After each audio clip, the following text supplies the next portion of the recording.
I'm pretty excited to have all you guys here. I know that it's you know, a challenging time, and not everybody is in a place of security where they can think about things like zero waste.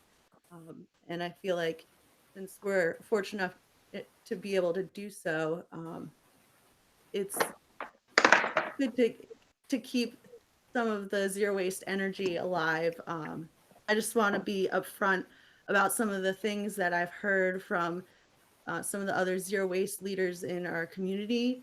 Um, there's a lot of challenging choices we have to make based on our values, and we definitely want to stay safe above anything. And you know, in a lot of our shopping practices in bulk buying are being challenged right now. So definitely don't feel like you need to uphold zero waste if um, it's not something you're comfortable with.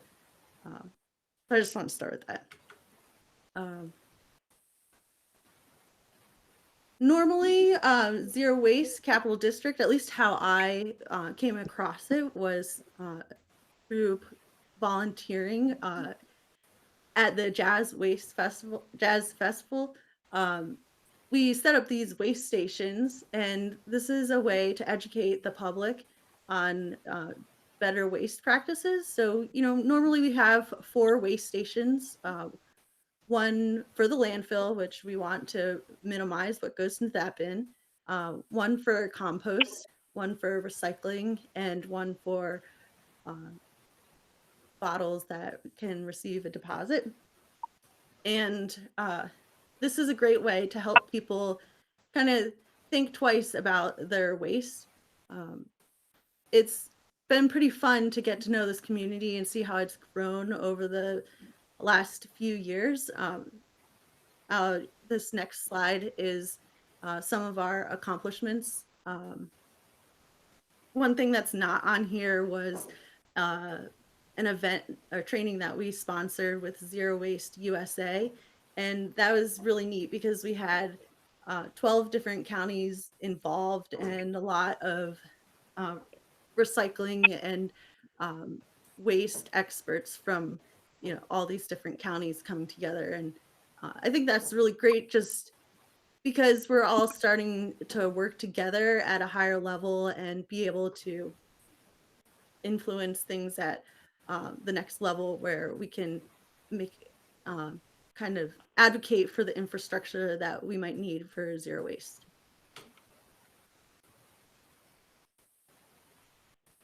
So here tonight with me is Arjita Rai, and I met her at this Master Recycler, Master Composter class in 2018.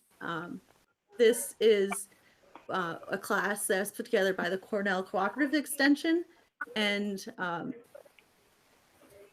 it unfortunately doesn't exist anymore. But the positive side of that is they're using the budget to go towards a full-time recycling expert for Schenectady County. So, um, welcome, Arjita. Thank you, Amy. And hello, everyone. This is Arjita, and I'll be talking about how to move towards a zero waste lifestyle. So, before we start, I wanted to just pose a question, and feel free to type into the chat box. You'll see a little chat icon on the right corner of your screen. So, feel free to just type in what zero waste means to you, and we're just trying to collect this information for ourselves, just because we're curious about what you guys think about zero waste. Next slide.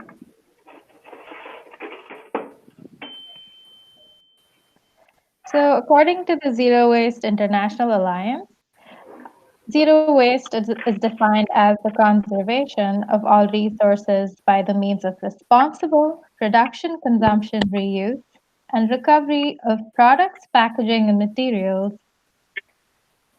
uh, without burning, and no discharges to land, water, or air that threaten the environment or human health. Next slide, please.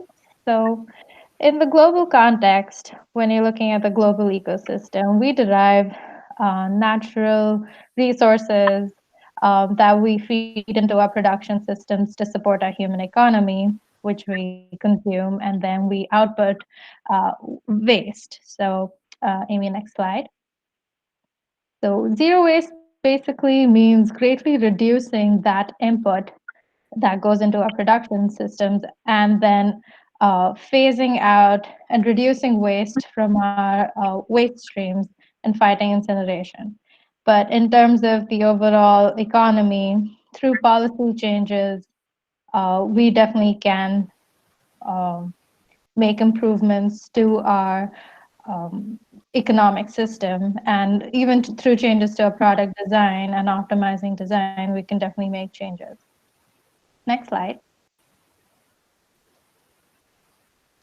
So, in other words, zero waste is moving towards an economic system that keeps materials in the loop, focusing on using less, reusing resources, recycling, and composting to avoid and phase out residual waste. Overall, just reducing our use of natural and man made resources and our impacts on the environment and human health. So, in a So nutshell, go ahead, Amy. I love this graphic because it can really distinctly shows what a linear economy is versus our recycling economy now, where maybe we can use that material a few times over again, but ultimately it still ends up in the waste. And for a true circular economy, the materials would just be reused constantly, more um, in tune with what we can see in the way that nature naturally works. So, So, Amy, why don't you tell us about how you decided to go towards move towards a zero waste lifestyle? sure. Um, well, I feel like there's two main reasons. I personally like felt very overwhelmed by the climate situation, but none of the actions I was hearing about were very tangible to me. Aside from looking at internally at my own life and being able to reduce my own footprint, zero weight, like my waste being one of those pieces.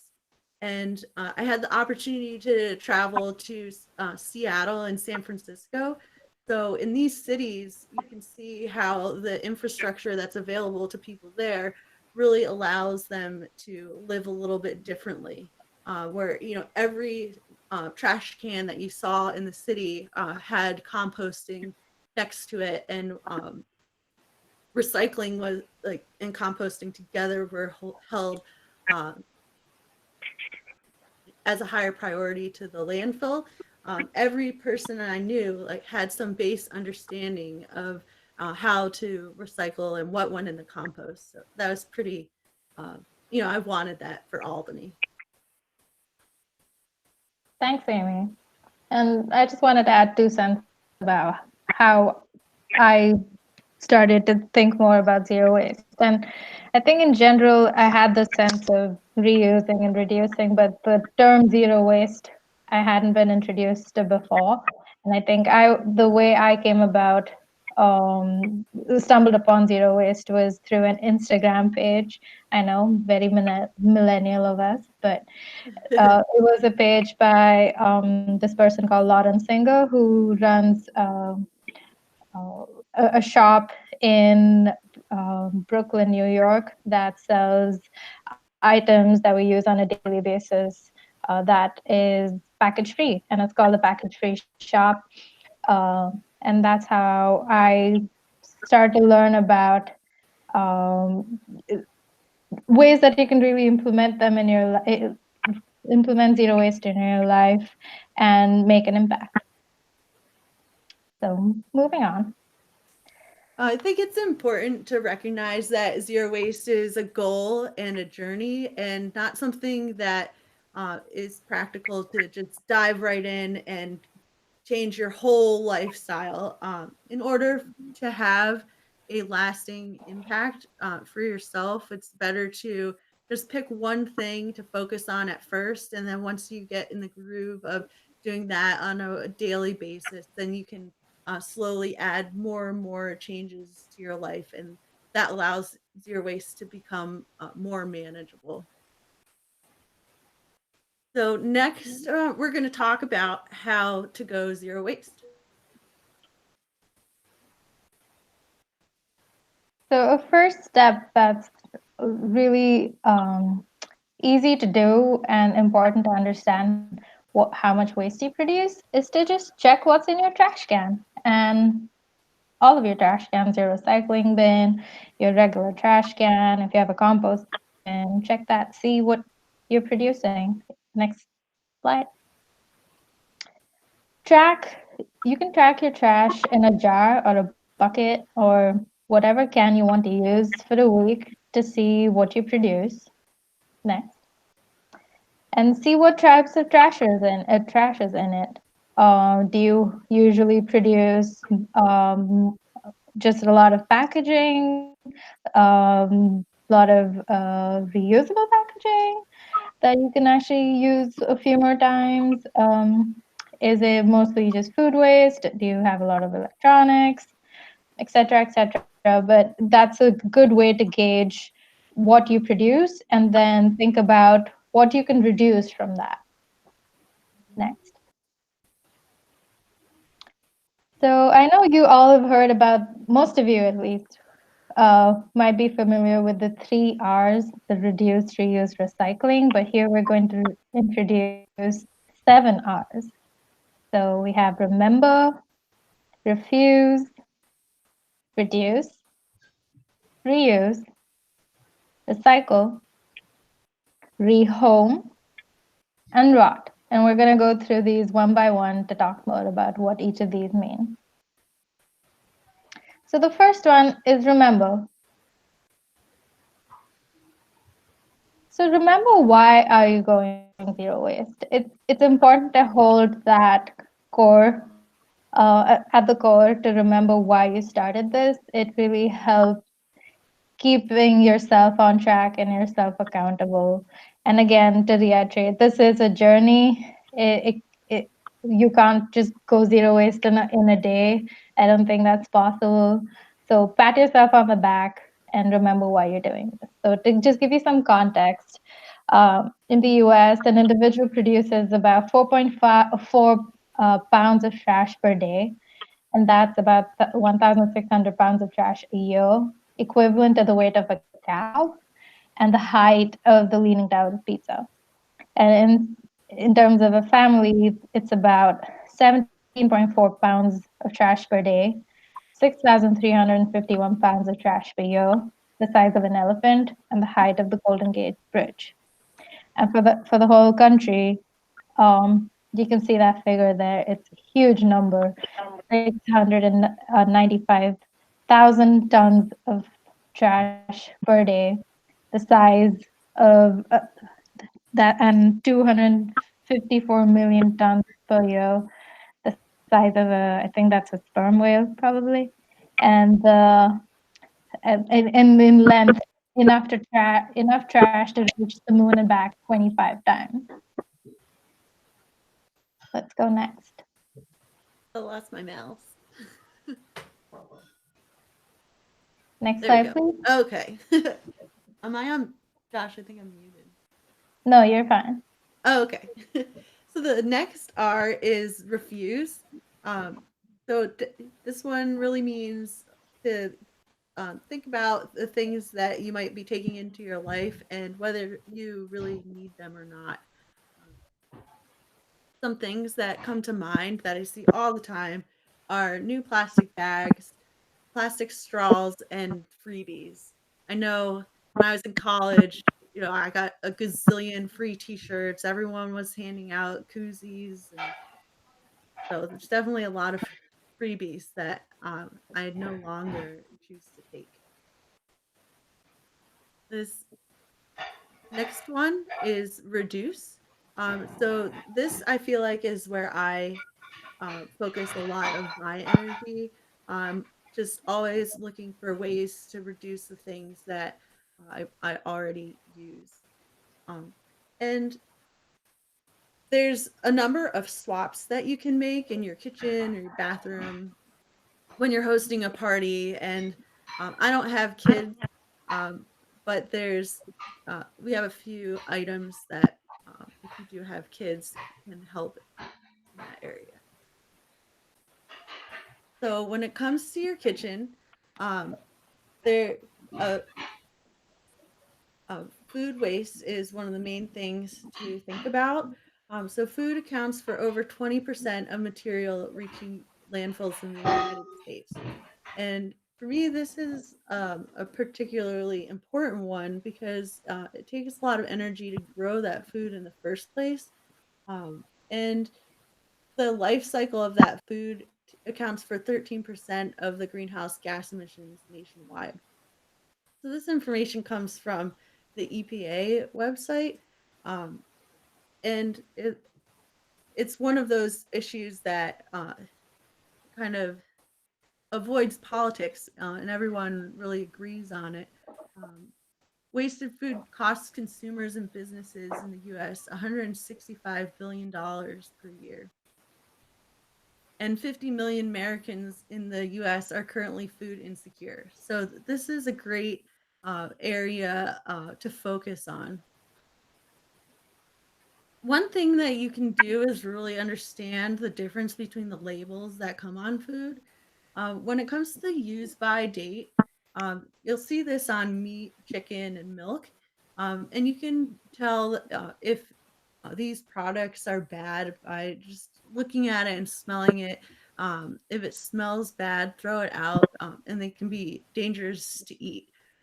So you should be careful when it comes to use by.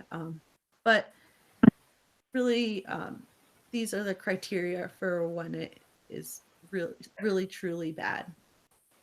Um, Other products, such as packaged goods and canned goods, have a best before date. So this is something where um, it's more used like in the store. So they the product can still be bad after, or it can still be safe to eat after the date.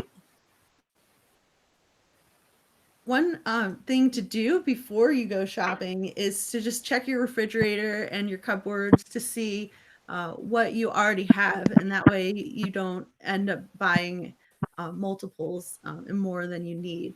I think this happens to me often with cornstarch and baking powder.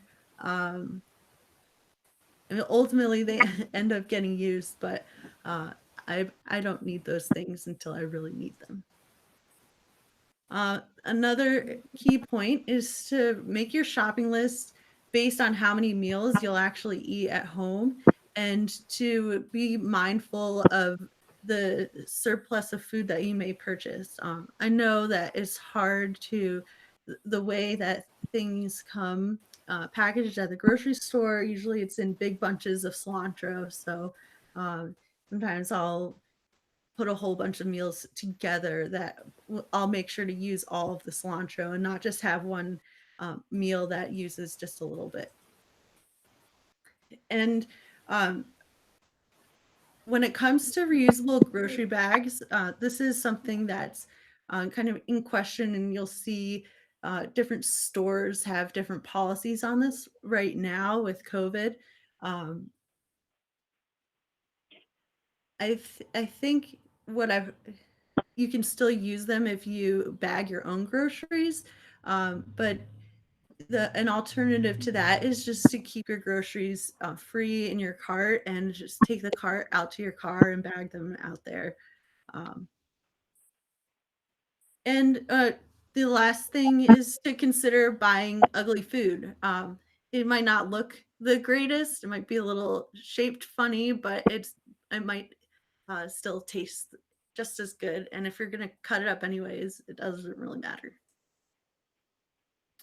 Uh, if possible, shop at bulk stores. Right now, many of those are closed. It's not an option to buy in bulk.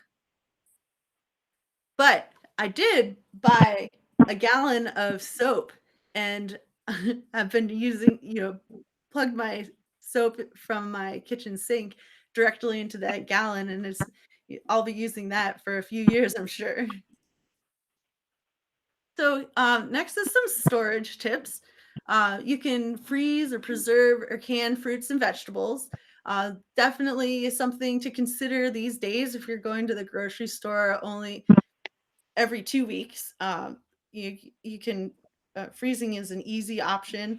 I personally don't have much experience canning fruits. Um, you can store fruits and vegetables in different bins, especially bananas, apples, and tomatoes. These items will give off different chemicals that will kind of expedite the rotting process.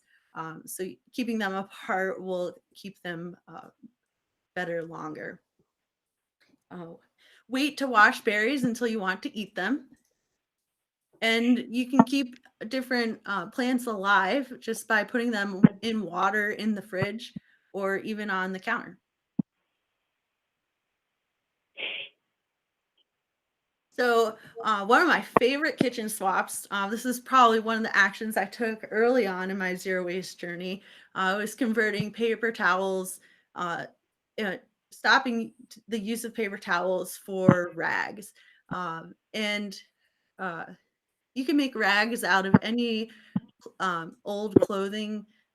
So it's pretty accessible, especially with this uh, crazy like shortage of paper towels and toilet paper now. Uh, Another thing you can do is consider using wooden brushes with natural bush bristles. Um, I got one of these dish scrubbies that's made out of bamboo. So this just reduces the plastic that you're consuming, and ideally when the product is spent, um, you could compost that in a commercial composting facility, which is something that we don't have too close to us in Albany right now, but there is one in Ulster County. You can also make your own cleaning products, and then if you make your own products, you're able to reuse your own containers and eliminate those extra packages.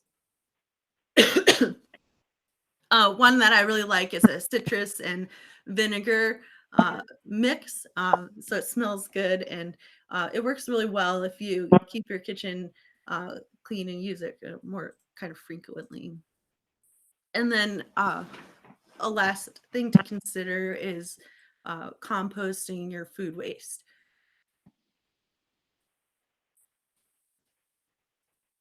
In the bathroom, a lot of my waste comes from, my shower gel and shampoo. So bar soap and bar shampoo is a great option here. I know, I had a lot of these items built up in the kind of stockpile, so, uh, at this point, I've just used all the things that I had already, and now as I go to replace those items, I'm gonna look into, some zero waste alternatives. When it comes to having your period, instead of pads and tampons, there's a few different options for menstrual cups and cloth pads, and these can last, a very long time. So within like 3 months, you've already paid for itself. To reduce the toilet paper that you use, you can invest in a bidet.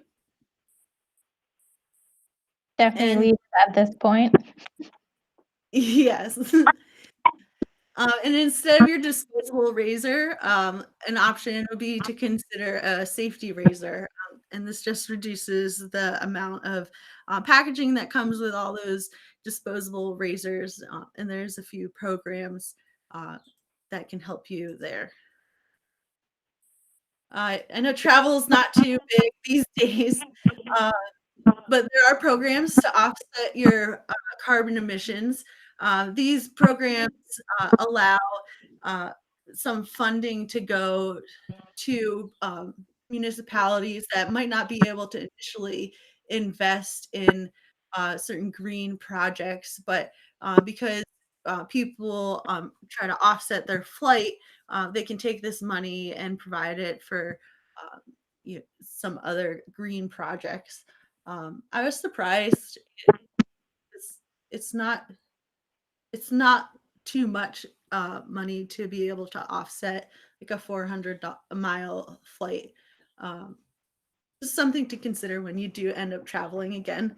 Um, all the plastic bottles, and this is a classic, just a reusable bottle. Um, Instead of using plasticware, reusable utensils, and if you can, try to pack your snacks. I know this is a challenge area for me. When you're hosting a party, uh, you could go for those paper plates and plastic utensils, but uh, you know, having 30 cups and 30 plates is not too much extra work to wash, and it really does save a lot of waste. Um, for holiday parties, seasonal decor, you can invest in items that will hold up for the next year and just try to avoid the single use items.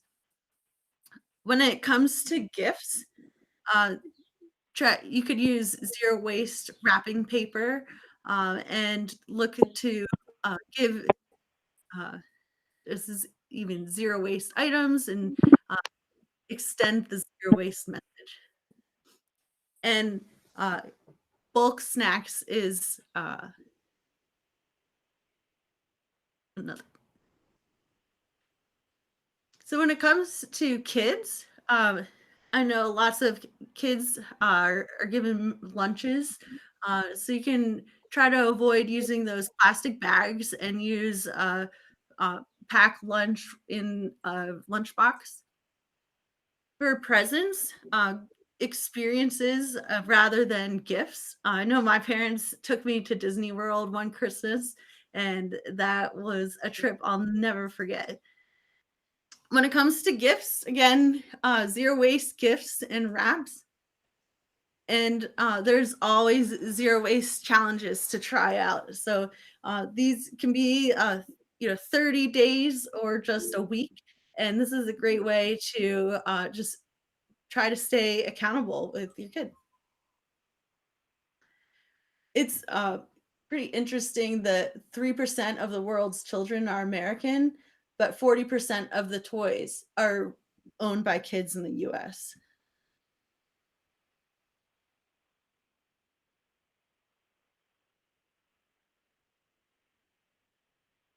And I just wanted to point out that gifting people experiences is not just for kids. We can do that for adults too. I feel like that is a great zero waste gift to give anyone. Mhm. And the zero waste challenge that's available on Going Zero Waste, um, zero waste website, that's a good challenge for anyone to do. It is kid oriented, but for anyone who's starting off, it's a really nice calendar. So do check it out if you get a chance. So moving to reuse. Next slide. So reuse everything that you can. The zero waste essentials, Amy already touched upon some of these. Reusing, having your own water bottle, your own straws, your own travel mugs, your grocery bags, your tote bags, and utensils are a really good way to reduce the waste that you produce. Having your own jars, um, taking your jars around places that you frequently eat at. I know right now it's a challenge, but in different times we were able to take our own jars and get them refilled with drinks and probably even put our takeaway foods in them to bring back home so that we don't have to take plastic packaging from the stores. But hopefully, when things return back to normal, that will be easier to do. Going next. Um, Thrifting, if you haven't thought about thrifting before, do consider it. You get really good products that are in good condition that can be given a new life. There are so many stores online now. ThreadUp is a really good online store that sells uh, clothing for women and kids. Um, but again, once probably this pandemic is over, it will be a good option to consider.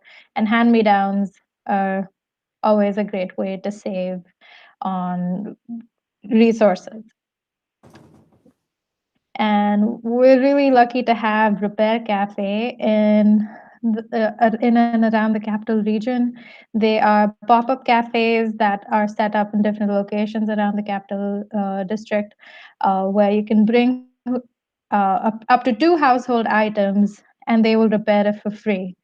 I've volunteered with them. They're great, and they fix items ranging from clothing to electronics to jewelry. So keep an eye out to see when they will open up, at which spot next, and try to take some items from home, and they should be able to help you. Next, and we come to recycling.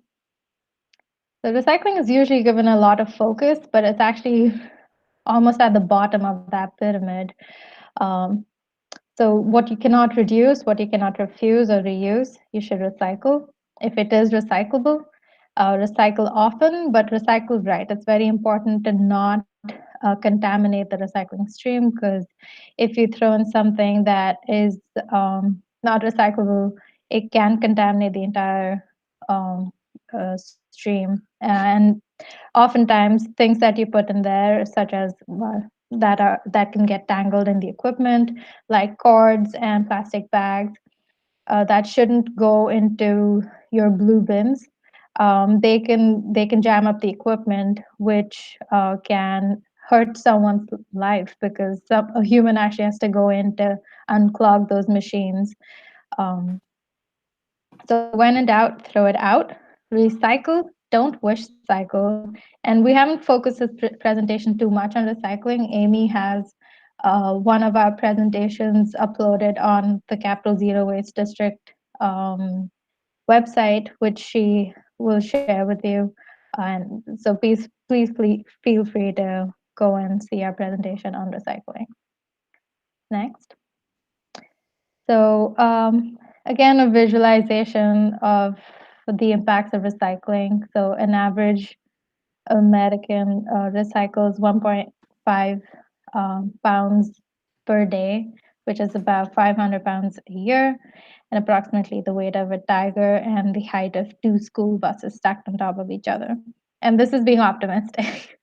We don't know how bad this has gotten since China's national sword policy. This image is a little dated. A family of 4 produces about 6 pounds, 2,200 pounds per year, and which is the size of about a cow and the height of Statue of Liberty. For the country, about we produce about 238,000 tons of recycling per day, which is about 87 million tons per year. Um, and the distance is enough recycle waste to reach the moon and back 10 times.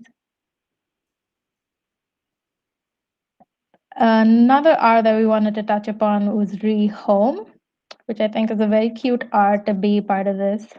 So whatever you no longer need or want, you can give to someone else who may need it.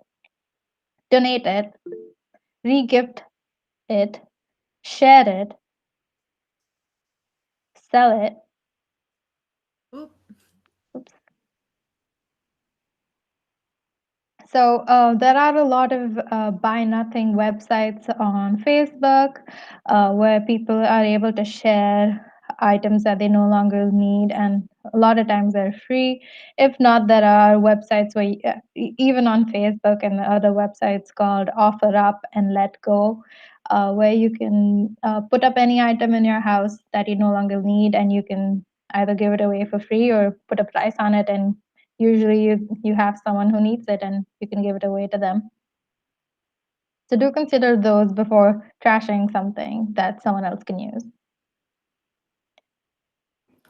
Our last R is rot, which really is composting. I know we talked about food waste earlier, and ultimately we want to be reducing our food waste and getting food to food banks before it gets to the point where we let it rot. However, there's still a lot of scraps from onions and the insides of peppers that you might not use.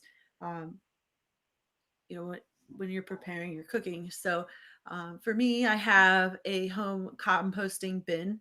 Um, this is really good because it keeps all the nutrients from those vegetables and uh, adds them back into the soil.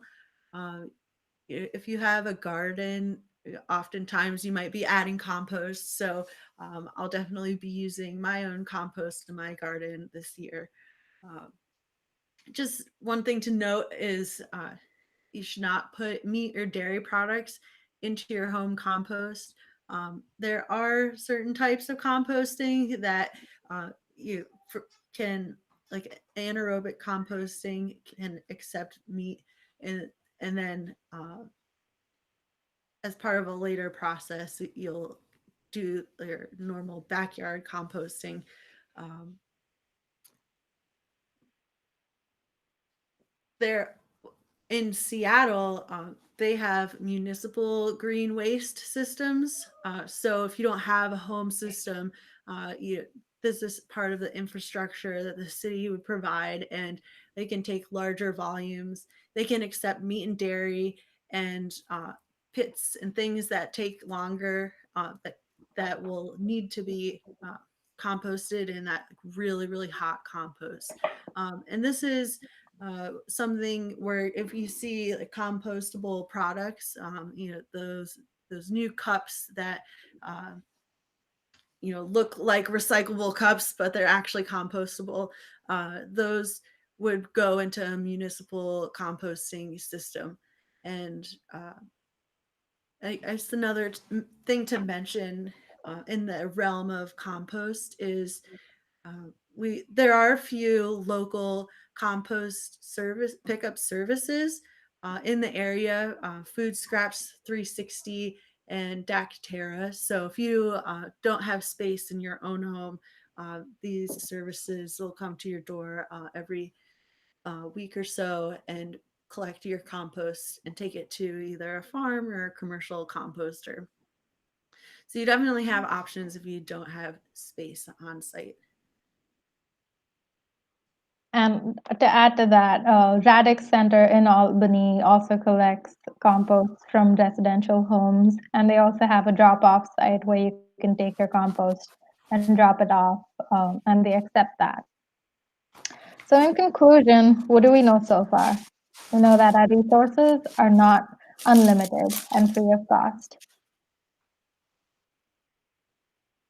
and the pressure on them is only increasing. Greenhouse gas emissions must be brought down rapidly. And we also know that moving towards a zero waste economic structure is a key part of that solution, in addition to proper recycling and composting. Individuals, manufacturers, businesses, policymakers all have a role in how our economy progresses. Next slide.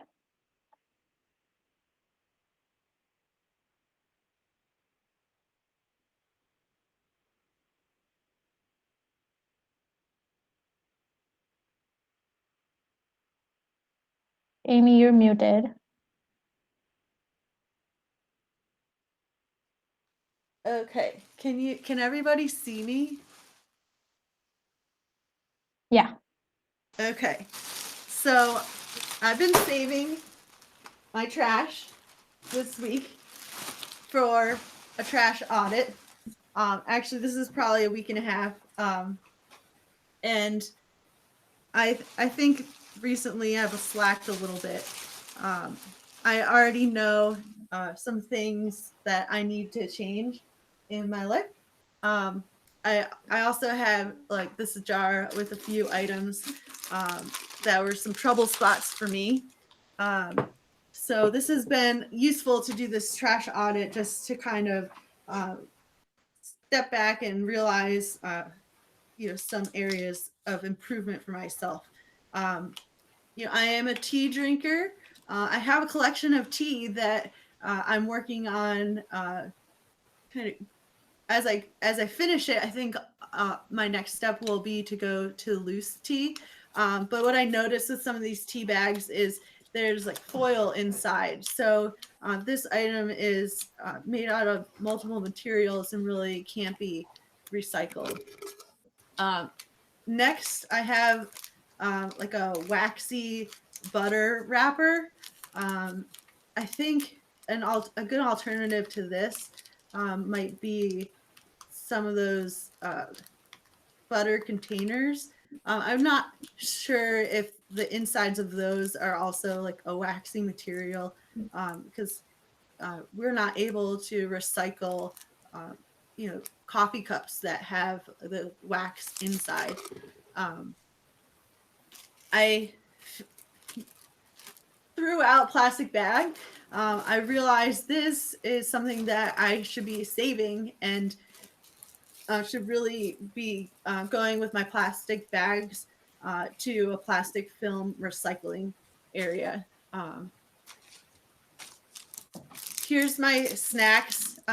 This is definitely a foil wrapper, so not something that I will be able to uh, get rid of in a zero waste manner. So that's also going to be going to the landfill, unfortunately. Um, I have a razor with some tape on it.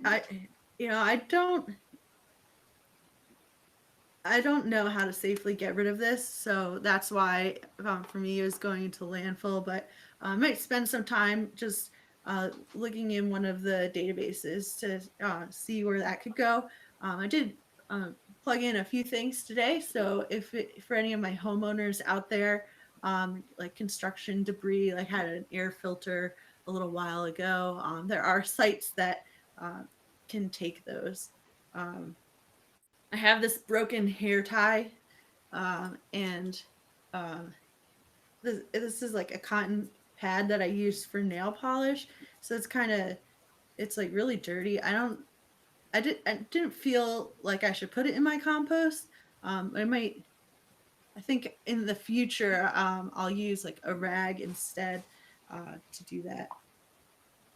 And I guess now I'll take a peek inside this bag to see what else I can find. Um, I know like one area that's been challenging for me is what to do with these meat containers. I feel like, in a different world, I might be able to go to the grocery store or the meat market and have them put it into my own container. Um, in a similar way, like I have some like really dirty paper towels that I used to like dry my chicken when I made it. So I feel like I can put some of those in my compost, but um, maybe that's like a place where when we get to a point where there's commercial composting infrastructure in our area, I'll be able to get rid of that in a zero waste manner. Um, this is definitely something that makes me a little sad. I could have done a better job with this tinfoil. I had baked something and it was really dirty, so I decided to put it in my landfill bag. I think there's a few alternatives for this. I could have taken the time to just rinse it off before deciding to chuck it. And they make some different mats to use. That I could have, there's a silicone mat that goes on your baking sheet, and that's something that you can wash. Um,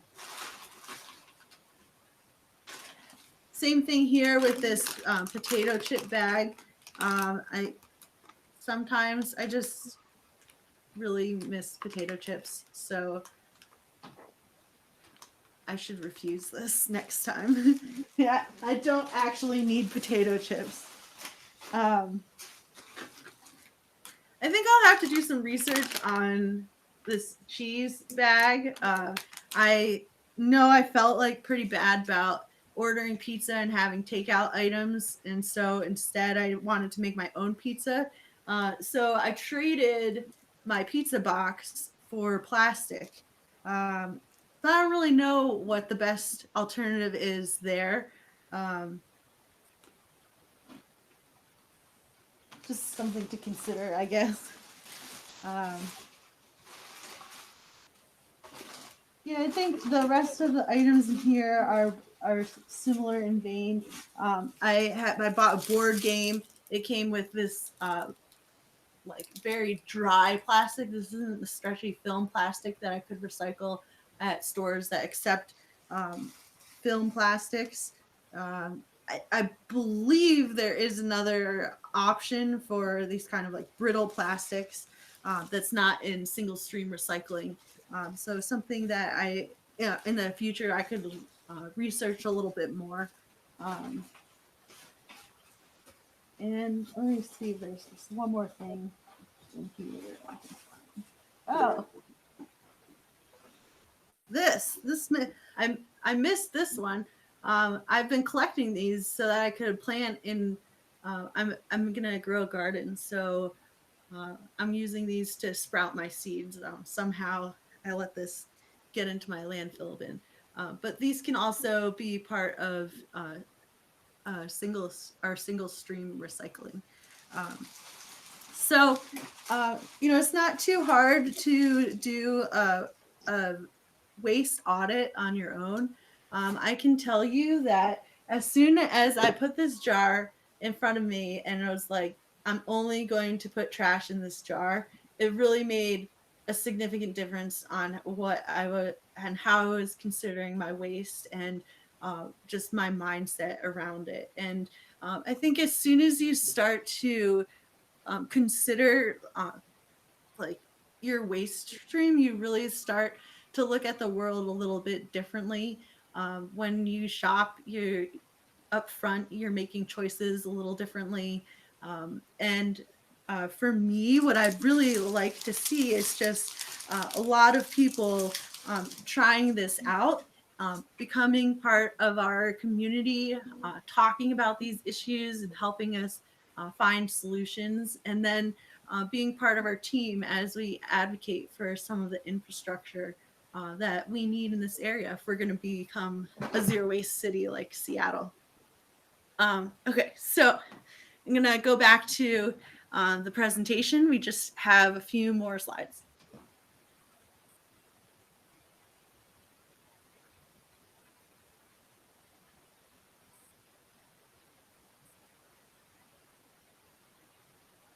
And just while Amy brings up the slides again, another thing that we wanted to touch upon just a little bit is zero waste, as we said, is a journey. And if you're taking this journey while other people are at your house that are not in this journey 100% with you, that is a challenge. But at least I've found personally, is that keep doing what you do, and soon people start to see the impacts of your decisions, and they see the differences that you are trying to make, and people tend to follow um, based on how you live your life. And so lead by example is probably the easiest way to convince someone to join you on this journey, because it's not always straightforward to someone to see why zero waste is important. So I would just say lead by example. Yeah, I definitely agree with that. I know that a lot of my family members have told me that they think differently now, and yeah, it slowly sinks in. Um, okay, so next slide. So we'd like you to just tell us, what can you commit to today? It could be very, very simple. It could just be, I will not get another straw from a store from outside, or it could be something big. But type in that little chat box about what you commit to start to today. Next slide. So here are some zero waste resources that we have found and have really grown to love. This one over here on the right, trash is for tossers. Arjita mentioned earlier. She's got a lot of really great content. She lives in New York City, and she is someone who put 4 years worth of garbage in a jar my size that I clearly have a lot to work on. Going Zero Waste is another great website. This one's really good for beginners. She's the one who has a few zero waste challenges, and this other zero waste home does a lot to try to debunk some of those myths about how zero waste is costly, time consuming, and they're all like definitely resources worth checking out.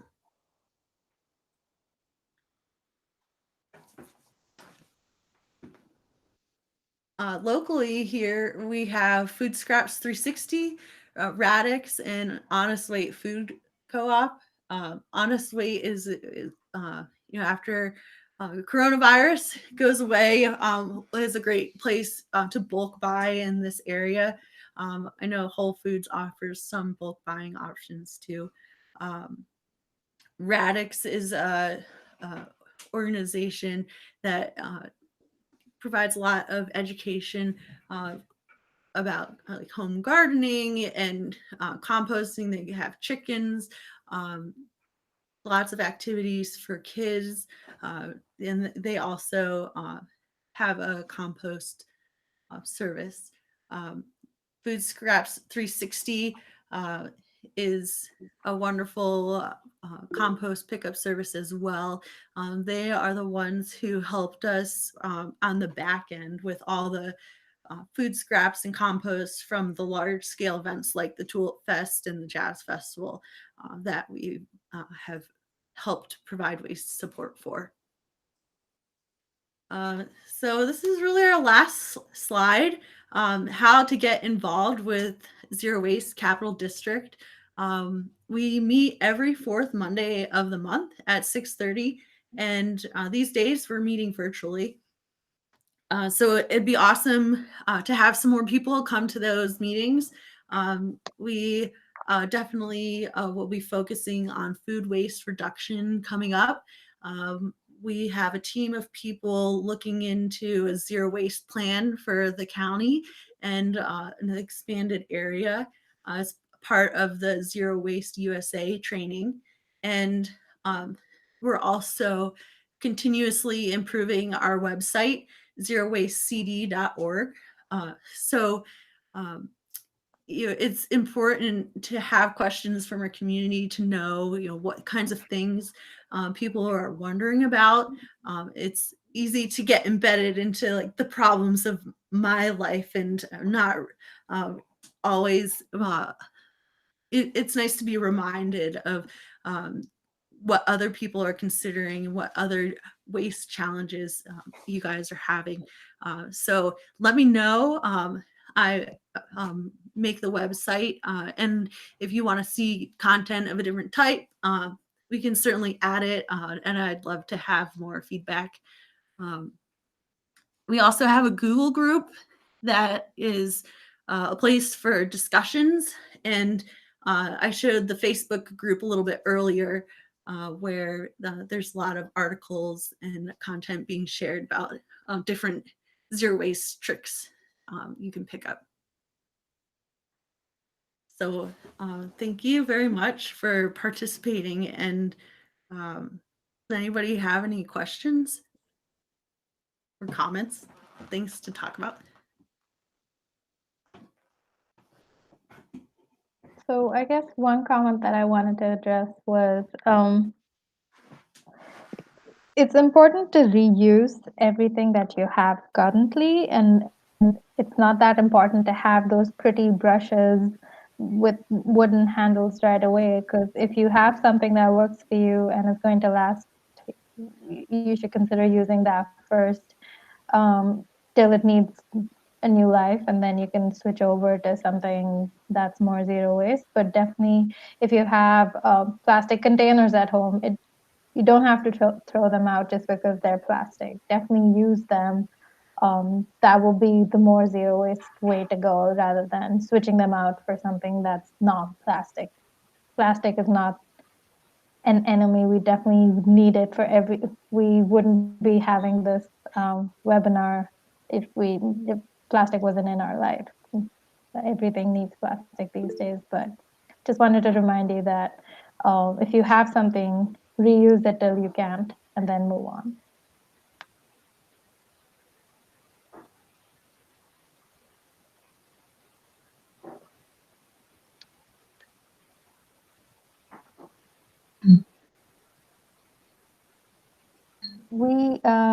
So Vijaya has a question about, do you have any videos on how to compost?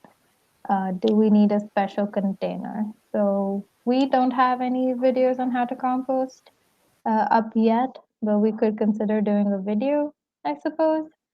Um, and you don't need, so it depends on if you have a backyard, then you can set up, you can even dig up a trench and compost in a trench.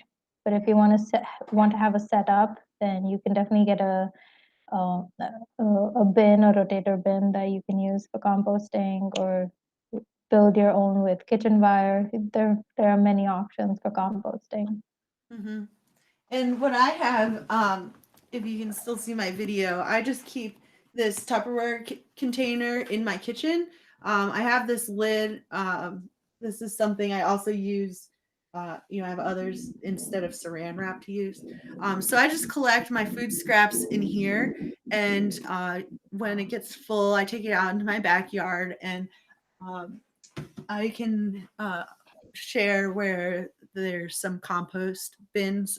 I had purchased one through Bethlehem. The sale just um, finished this year, but there, it's just an open container with a lid, and yeah, we can share some more information on what kind of um, container you can put in your backyard. We have a question from Barry about where is the database you mentioned that explains where to recycle odd materials? Oh, sure. Okay. Uh, I'm still sharing my screen, right? Yeah.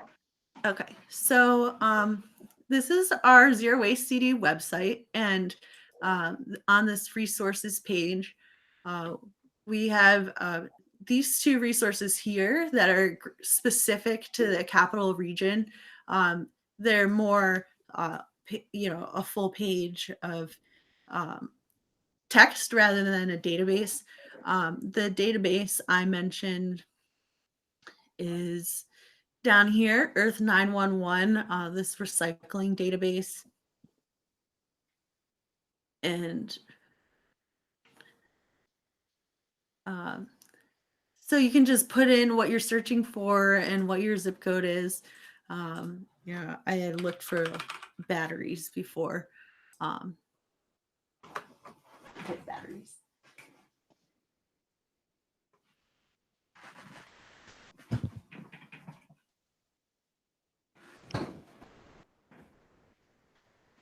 And then it'll just show a bunch of the options that are available in this area. Um, so we're always trying to collect on this information. Um, uh, there would be between these few sources, you should be able to find an option for you. If it's difficult, definitely let us know, because you're probably not the only one asking that question, and it's something that we'd be happy to add to the website for someone in the future.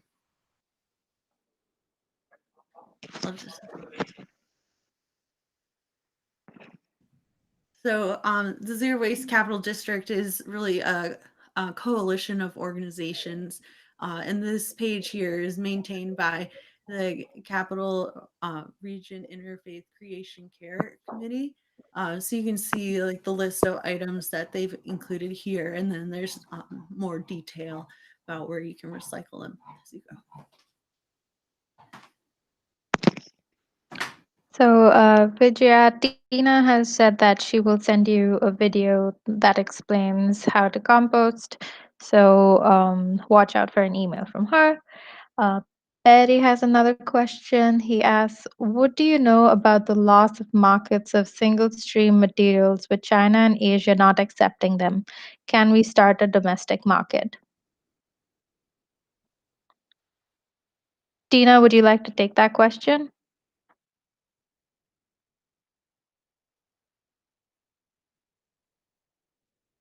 Is Tina still with us? Hi. Yeah, hold on. I'm putting my video on. Hi, Tina. So the question is, can we start a domestic market? My understanding from when Neil Seldman came to visit was that the domestic markets are starting. And in fact, China is building quite a few recycling centers here because they don't want us shipping all of our garbage to them and then they have to pull out the really good quality recycling materials. They'd rather take the good quality recycling materials here and leave us the garbage. That was the problem. We were sending them inferior materials and they just had to pull out what was good. And then they had a garbage problem. They were burning our garbage and polluting their own country. They were polluting their rivers. They were polluting the land. So it was really a mess. So in a way, it's really great that they did what they did because they've shown us that we're producing a lot of garbage, and what we think we're recycling, we're really not recycling. It's not recyclable. It's too impure. It's too contaminated. Also, I added the composting links that I had found to the chat. Oh, thank you, Tina. I had a quick question, if anyone can weigh in. I watched Plastic Wars, really wonderful PBS documentary, and just got some insight into what might really be happening to a lot of our recycling that's now being taken in by countries like Indonesia, and maybe some countries in Africa and other places that now that China's refusing it, other places are accepting it, but they're pretty much dumping it on their poorest people, burning it in poor neighborhoods, piling it up. And does anyone know what plastics we really are recycling right now? Because I'm afraid that even in our own materials recovery facility down at the Port of Albany, not everything we're giving them are they really able to recycle. And maybe some of it's going right into our landfill, but maybe unfortunately some of it is being shipped off to these poor countries and just being burned and thrown into the oceans. So I don't know, like what numbers, does anyone know what numbers of plastic we can be pretty sure are actually being recycled? From what You I've know, I heard can't is, say off the top of my head, but I will find uh, the the paper that I read recently. I know there is a list. It was a pretty comprehensive report on the current state of recycling and some of the uh, you know what will come out of this now that we're not able to ship the recycled materials over to China. One interesting thing I remember reading in there is that companies will put on their products, whether something is recyclable or not, and uh, they will be in trouble with the law if that is not true in a area where there's not a local program that actually recycles those. So it's kind of coming full circle and putting the onus back on the product makers to be concerned about where their product will end up and whether or not it's going to be recyclable locally. And part of that is to really consider what, just what you're asking, what those specific types of plastics that are actually able to be recycled are, and then, reworking the product to include those materials versus the ones that can't be recycled. So I'll find that and I'll get that to you. And Yeah, as Kevin Kevin. mentioned, yeah. Yeah, Kevin weighed in. So He said, go ahead. go ahead, Dina. Okay, all right. He says numbers 1, 2, and some 5 plastics are being recycled according to Judith Eng. So I remembered she'd sent something around, but thank you, Kevin, for that.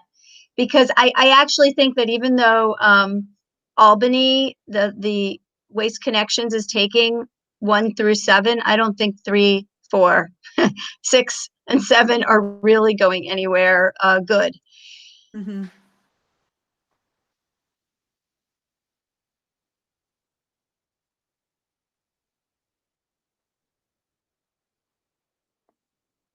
I don't think I see any more questions. Thank you, ladies, very, very much for this wonderful presentation. Thank you, everyone, for coming. Thank you. I hope you guys will join us at our next Zero Waste Capital District meeting. Tina, do you know the date for that? Yes, it's next Monday, the 27th at 6:30. Okay, sounds good. I will see you there, or hear you there. Okay. Bye, ladies. Thank you. Bye, Bye-bye. everyone.